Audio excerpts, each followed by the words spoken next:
नमस्कार। Class 10 social science chapter wise important question देखते हैं जो 3 और 5 अंक के रहेंगे। सबसे पहले इतिहास।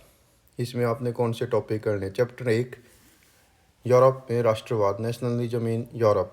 नंबर 1 नेपोलियन ने कौन से सुधार किए। बाल्कन प्रदेश तनाव का कारण क्यों थे। वियना संधि के उद्देश्य और प्रभाव। फ्रांसीसी क्रांति ने लोगों में सामाजिक भाव या पहचान का भाव कैसे पैदा किया। जर्मनी का एकीकरण और इटली का एकीकरण। नेक्स्ट है चैप्टर 2 भारत में राष्ट्रवाद।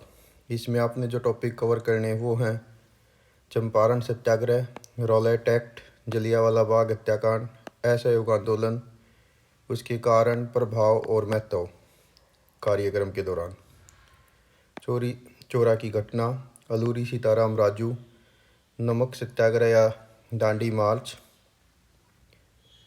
इसके साथ साथ प्रथम विश्व युद्ध का भारतीय राष्ट्रीय आंदोलन पर प्रभाव और भारत में राष्ट्रवाद पर लोक कथाओं का प्रभाव।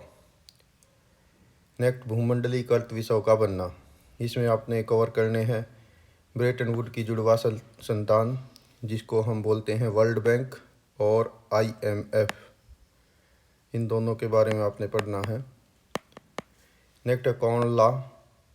नेक्स्ट रिंडरपेस्ट बीमारी, उससे अगला चेचक बीमारी और इसके प्रभाव, उससे अगला विश्व महामंदी वैश्विक और खाद्य पदार्थों पर टेक्नोलॉजी का इफेक्ट और खाद्य पदार्थों की कीमत पर पूंजी और श्रम का प्रभाव, ये इम्पोर्टेंट रहेंगे।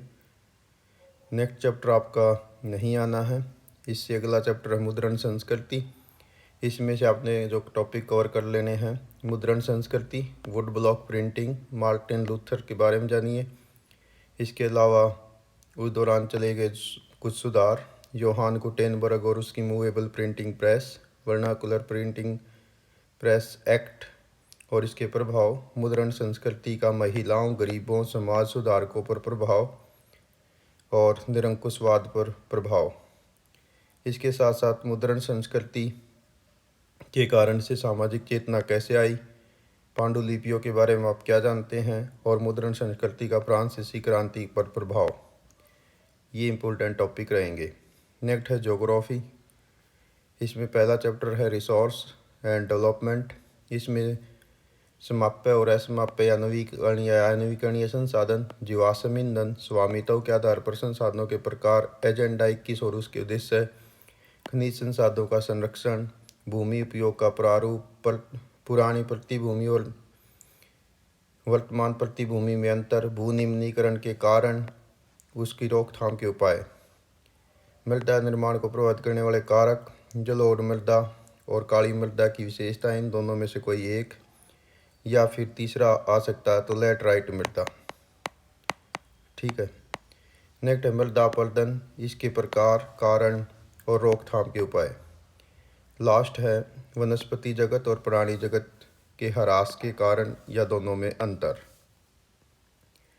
नेक्स्ट चैप्टर 1 और वन्य जीव संसाधन। इसमें IUCN द्वारा जातियों की कैटेगरी यानी सुभेद्य जाति या संकटग्रस्त जातियाँ, वो 5 अंक का क्वेश्चन है, उसको आप तैयार करिए। नेक्स्ट भारत में जैव विविधता कम होने के कारण क्या हैं और इनका जीव जंतुओं का संरक्षण क्यों जरूरी है। उससे अगला वन्य जीव अधिनियम कब पारित हुआ, इसके क्या उद्देश्य हैं। नेक्स्ट प्रोटेक्टेड आरक्षित वन और रक्षित वन यानी रिजर्व फॉरेस्ट और प्रोटेक्टेड फॉरेस्ट में अंतर। नेक्स्ट संयुक्त वन प्रबंधन कार्यक्रम के उद्देश्य जो 1988 में उड़ीसा से शुरू किया गया था, इसके उद्देश्य। नेक्स्ट भारतीय जो समाज है वो किस प्रकार से अपने रीति रिवाजों के माध्यम से प्रकृति का संरक्षण करता है। इसमें आपने समस्त भारत से एग्जाम्पल लेकर 5 अंक का क्वेश्चन तैयार कर लेना है। इसमें जैसे बिश्नोई समाज का क्या है, झारखंड के मुंडा समाज कैसे रोकते हैं, या हरियाणा के लोग अपनी संस्कृति में किस प्रकार से इसका योगदान करते हैं प्रकृति के बचाव का। नेक्स्ट है इसी प्रकार से जल संसाधन। नेक्स्ट चैप्टर जल संसाधन किसे कहते हैं, पृथ्वी पर उपलब्ध जल संसाधनों का वर्णन। इसमें आपने सब कुछ बताना है। 71% इसे पर पानी है, 29% पर सतल है, 97% बिजली पानी, खारा है, 3% हिस्सा मीठा है। तो ऐसा सब कुछ आपने इसमें बताना है। नेक्स्ट, जल दुर्लभता क्या है, यानी जलाभाव क्या है, इसके कारण क्या है। प्रभाव पूछ लिया जाए तो प्रभाव भी आप बता सकते हैं। नेक्स्ट, बांध क्या होते हैं, इसके लाभ क्या है, इसकी हानियाँ क्या हैं। और लास्ट टॉपिक है जो इस चैप्टर से इम्पोर्टेंट रहेगा, वो है नदी जल प्रदूषण के कारण क्या हैं। और इसके अथवा में पूछा जा सकता है वर्षा जल संग्रहण क्यों जरूरी है। नेक्स्ट चैप्टर है कृषि। इसमें सबसे पहले आपको पता होना चाहिए कृषि क्या है, इसको प्रभावित करने भौतिक और मानवीय कारण फिजिकल और ह्यूमन फैक्टर कौन से हैं। नेक्स्ट में आपसे कुछ भी पूछा जा सकता है, दलहन फसलें, तिलहन फसलें, रेशेदार या नकदी फसलें क्या है, उदाहरण दें। नेक्स्ट, मोटे अनाज क्या होते हैं, ज्वार, बाजरा और मक्का। नेक्स्ट, कर्तन दहन कृषि, इसको स्थानांतरित कृषि भी कहते हैं। और इसके अलग अलग एरिया में क्या क्या नाम है, ये आपसे पूछा जा सकता है। ठीक है। नेक्स्ट, रोपण कृषि, इसको वाणिज्यिक कृषि के नाम से भी पूछा जा सकता है। ठीक है, तो वो आपने बता देना है। नेक्स्ट, कृषि खरीफ ऋतु, जायद ऋतु और रबी ऋतु में अंतर बताइए, या भारत की कृषि ऋतुएं। कभी कभी आपके पेपर में ये शस्य ऋतु के नाम से आएगा, तो भी उत्तर यही होगा। नेक्स्ट, भारत में देखो कोई भी एक फसल आपसे पूछी जा सकती है, चावल, गेहूं, कपास, जूट, चाय, कॉफ़ी, इनमें से कोई भी। उसकी आपने विशेषता बतानी, उसका उत्पादन का एरिया बताना और वो कहाँ कहाँ पैदा होती है, ये सब बताना। नेक्स्ट इंपॉर्टेंट क्वेश्चन है इस चैप्टर से, बागवानी फसलों का महत्व। और वेरी इंपॉर्टेंट रहेगा भारतीय कृषि की समस्याएं और उनका समाधान। अथवा में आप कह सकते हैं कि कौन से संस्थागत सुधार किए या कौन से प्रौद्योगिकी सुधार किए। अगला है भारतीय कृषि पर वैश्वीकरण के प्रभाव। और नेक्स्ट है भूदान ग्रामदान आंदोलन, इसको रक्त तीन क्रांति क्यों कहते हैं। नेक्स्ट चैप्टर है खनिज और ऊर्जा संसाधन। इसमें से इम्पोर्टेंट रहेगा भारत में खनिज क्या होते हैं, भारत में किन किन एरिया में खनिज मिलते हैं। अथवा में ये पूछा जा सकता है कि भारत में खनिजों का वितरण असमान क्यों है। नेक्स्ट, कोई भी एक खनिज आपसे पूछा जा सकता है, जैसे कोयला, लोहा, एस्क, मैग्नीज, तांबा, बॉक्साइट, अभ्रक, पेट्रोलियम। अब इसमें आपने क्या करना है, सबसे पहले उस खनिज की विशेषता बताइए, दूसरा वो कहाँ मिलता है वो बताइए, नेक्स्ट उसका यूज क्या है वो बताइए। इससे अगला क्वेश्चन है परमाणु या आणविक ऊर्जा कैसे उत्पन्न की जाती है, इसके बारे में आपने बताना है कि ये कैसे पैदा होती है, कहाँ कहाँ इसके खनिज मिलते हैं, और भारत में परमाणु ऊर्जा के जो केंद्र है वे कौन से हैं। देखो मैं मोटे तौर पे बता देता हूँ, नरोरा, रावत भाटा, तारापुर, इस काकरापारा है, फिर तारापुर है, फिर केंगा है, फिर कलपक्कम है। नरोरा उत्तर प्रदेश में है, रावत भाटा राजस्थान में है, काकरापारा गुजरात में, तारापुर महाराष्ट्र में है, केंगा कर्नाटका में, कलपक्कम तमिलनाडु में है। नेक्स्ट, प्राकृतिक गैस और बायोगैस में अंतर। उससे अगला है गैर परंपरागत ऊर्जा के स्रोत, इसकी अपार संभावनाएं भारत में क्यों है। तो इसमें आपने बतानी पवन ऊर्जा, सौर ऊर्जा, ज्वारीय ऊर्जा, भूतापीय ऊर्जा, बायोगैस, इन सब का वर्णन इसमें आएगा। नेक्स्ट इंपॉर्टेंट क्वेश्चन है इस चैप्टर से, खनिजों का संरक्षण क्यों जरूरी है, या ऊर्जा संरक्षण के आप उपाय क्या बताएंगे। नेक्स्ट चैप्टर है विनिर्माण उद्योग। इसमें पहला क्वेश्चन है विनिर्माण उद्योग किसे कहते हैं, इसका इंपॉर्टेंस क्या है। सेकंड क्वेश्चन है कि इस उद्योगों को प्रभावित करने वाले फिजिकल और ह्यूमन फैक्टर कौन से होते हैं। अगला है आधारभूत उद्योग क्या है। इसमें तीन ही होते हैं, लोहा इस्पात उद्योग, तांबा उद्योग और बॉक्स एल्यूमिनियम उद्योग। अगला कच्चे माल के स्रोत के आधार पर उद्योगों का वर्णन। इसमें से इम्पोर्टेंट रहेगा खनिज आधारित उद्योग, हालांकि इसमें कई होते हैं, वन आधारित, जीव जंतु आधारित, वो सब। अगला स्वामित्व के आधार पर उद्योगों का वर्गीकरण, जैसे सार्वजनिक उद्योग, निजी उद्योग, सहकारी उद्योग, ये आपने बताने हैं। अगला लोहा इस्पात उद्योग छोटा नागपुर में क्यों केंद्रित हैं। ये एल्यूमिनियम उद्योग बिजली संयंत्रों के पास ही क्यों स्थापित होते हैं, या सूती वस्त्र उद्योग को प्रभावित करने वाले कारक क्या हैं। तीनों में से कोई ना कोई एक जरूर रहता है। अगला हुगली नदी के आसपास पटसन उद्योग क्यों केंद्रित। इन सब के पीछे सेम कारण है, अलग अलग उद्योग के अलग अलग फैक्टर हैं। नेक्स्ट, भारत में केमिकल, इसमें ये रासायनिक उद्योग के नाम से भी आ सकता है, कार्बनिक, अकार्बनिक के नाम से भी हो सकता है। अगला भारत में उच्च तकनीक, इसको हाईटेक इंडस्ट्री के नाम से भी पूछा जा सकता है, फुटलूज इंडस्ट्रीज के नाम से भी पूछा जा सकता है, प्रौद्योगिक ध्रुव के नाम से भी पूछा जा सकता है, सॉफ्टवेयर पार्क के नाम से भी पूछा जा सकता है। सब क्वेश्चन का उत्तर लगभग लगभग एक है, आपने क्वेश्चन समझ लेना फिर उत्तर देना। अगला उद्योग से पर्यावरण निम्नीकरण या ह्रास कैसे होता है, इसका आपने वर्णन करना, ये इम्पोर्टेंट रहेगा। और उद्योगों से होने वाले निम्नीकरण या ह्रास को कैसे रोका जा सकता है, ये दोनों कोरिलेट मेजर्स आपसे पूछे जा सकते। नेक्स्ट है अगला चैप्टर, इससे केवल मैप आना है और कुछ नहीं आएगा बोर्ड एग्जाम में।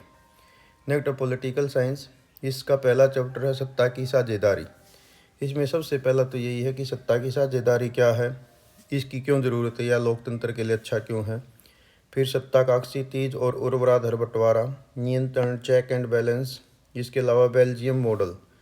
अब बेल्जियम के बारे में आपने पढ़ा है अपने सिलेबस में, वो सारे टॉपिक उसको एक ही मान के कवर कर लें। बेल्जियम क्या है, वहाँ पर जातीय बनावट कैसी है, किस प्रकार से उन्हें संविधान में बदलाव किए, भारत के साथ क्या समानता है, भारत से अंतर उनके सत्ता में क्या अलग है। इसी प्रकार से श्रीलंका की जातीय और भाषीय बनावट या वहाँ पर तनाव के क्या कारण थे, वो सब आपने कर लेना है। नेक्स्ट लोकतंत्र के मूल सिद्धांत क्या हैं। और लास्ट क्वेश्चन है पंचायती राज व्यवस्था की 3 स्तरीय व्यवस्था। जो 73वां संविधान संशोधन हुआ था 1992 में, उसके बाद भारत में पंचायती राज व्यवस्था हुई, उसके अंतर्गत आपने इसको एक्सप्लेन करना है। नेक्स्ट है संघवाद, इसमें बताना संघीय सरकार क्या होती है, इनकी विशेषता क्या होती हैं, ये एकात्मक से कैसे अच्छी है या इसमें अच्छाइयाँ क्या हैं, बुराइयाँ क्या हैं। इसी प्रकार से अगला एकात्मक सरकार, उसकी विशेषताएं। नेक्स्ट है कमिंग टुगेदर और होल्डिंग टुगेदर। इसमें कमिंग टुगेदर में एग्जाम्पल हो जाएगा यूएसए और होल्डिंग टुगेदर का एग्जाम्पल हो जाएगा इंडिया। इस प्रकार की शासन प्रणाली या संघवाद का आपने वर्णन करना है।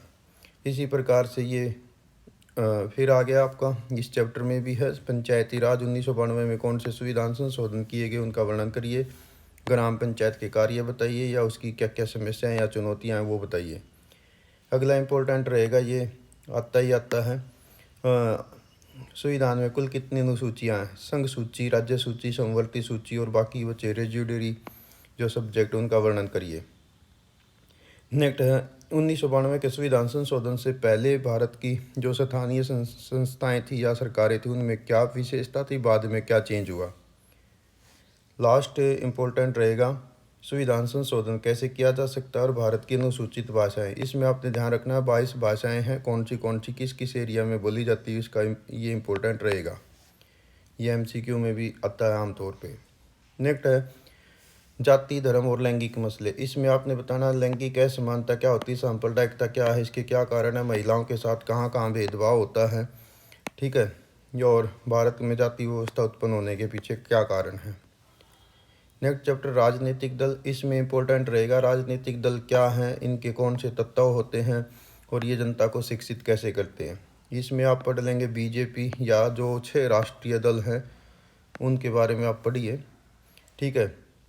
नेक्स्ट राजनीतिक दलों को किन चुनौतियों का सामना करना पड़ता है या इनमें सुधार कैसे किए जा सकते हैं। और अगला है राजनीतिक दलों के प्रमुख कार्य। इन दोनों में से कोई सा न कोई सा एक क्वेश्चन आ ही जाता है। नेक्स्ट लोकतंत्र के परिणाम।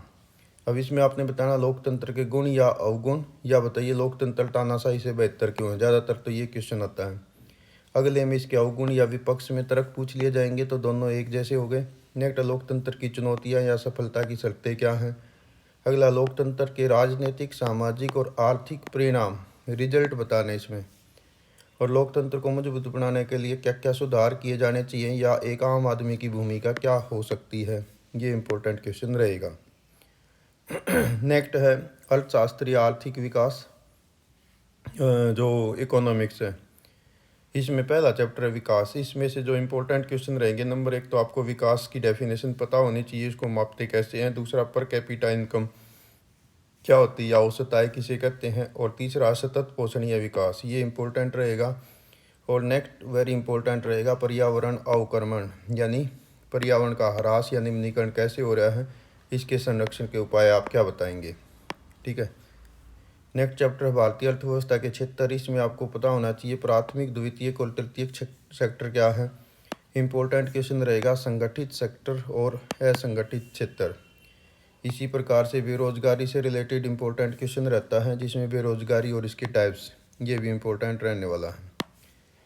और नेक्स्ट है कि तृतीयक क्षेत्र या जिसको सर्विस सेक्टर भी कहते हो, दिन प्रतिदिन इम्पोर्टेंट क्यों होता जा रहा है। अगला चैप्टर मुद्रा और साख। इसमें भी कई सारे क्वेश्चन इंपॉर्टेंट हैं, जिसमें से बता देता हूँ। नंबर 1, बैंक ये मीडियोकर का काम कैसे करता है, इसके स्रोत क्या है, कितने टाइप्स के होते हैं, ये सब पढ़ लो। देन वाल्टर सिस्टम क्या है, इसकी कमियां क्या हैं, मुद्रा के कार्य, मांग का दोहरा संयोग, ये इम्पोर्टेंट रहेगा। इसके अलावा ऋण की शर्तें क्या होती हैं, बैंक छोटे किसानों को ऋण देते समय हिचकिचाते क्यों हैं, समर्थक ऋणाधार क्या है, औपचारिक और अनौपचारिक ऋण क्या है, ये इम्पोर्टेंट रहेगा। इसके अलावा आज भी ग्रामीण क्षेत्रों में औपचार जो ऋण के स्रोत हैं वे क्या हैं, साहूकार आज भी गांव के अंदर अनौपचारिक ऋण का बड़ा स्रोत क्यों बना हुआ है, ये इम्पोर्टेंट क्वेश्चन है। ग्रामीण साख यानी गाँव के अंदर जो लोन से रिलेटेड प्रॉब्लम है वे क्या क्या हैं, जोखिम वाली स्थिति में जो लोन है वो कर्जदार के लिए समस्या कैसे बन जाता है।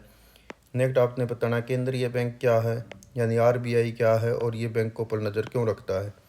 और वेरी इंपॉर्टेंट रहेगा सेल्फ हेल्प ग्रुप क्या होते हैं, इनकी क्या भूमिका है। नेक्स्ट है वैश्वीकरण और अर्थव्यवस्था, इसमें से केवल ग्लोबलाइजेशन और इसके फैक्टर आपके टॉपिक पेपर में आने हैं। तो नंबर 1 वैश्वीकरण और इसके प्रभाव जो एक समान नहीं है, ये आपने बताना। दूसरा बताना WTO क्या है, इसके उद्देश्य क्या है, इसके प्रभाव क्या हैं। तीसरा श्रम कानून में लचीलापन कंपनियों को कैसे मदद करता है। और नेक्स्ट इंपॉर्टेंट टॉपिक है उदारीकरण, इसके प्रभाव या लाभ क्या हैं। नेक्स्ट जो चैप्टर उपभोक्ता अधिकार, ये आपके पेपर में नहीं आना, इस पे केवल प्रोजेक्ट बनना था। तो ये थे आपके इम्पोर्टेंट क्वेश्चन। उम्मीद करते हैं कि आप अपना पेपर अच्छा करेंगे। आप सबको मेरी तरफ से आपके एग्ज़ाम के लिए बेस्ट विशेज़। आप बहुत अच्छा पेपर करें। वीडियो अच्छी लगे तो लाइक करें, शेयर करें, चैनल पर नए हैं तो चैनल को सब्सक्राइब करें। Thank you.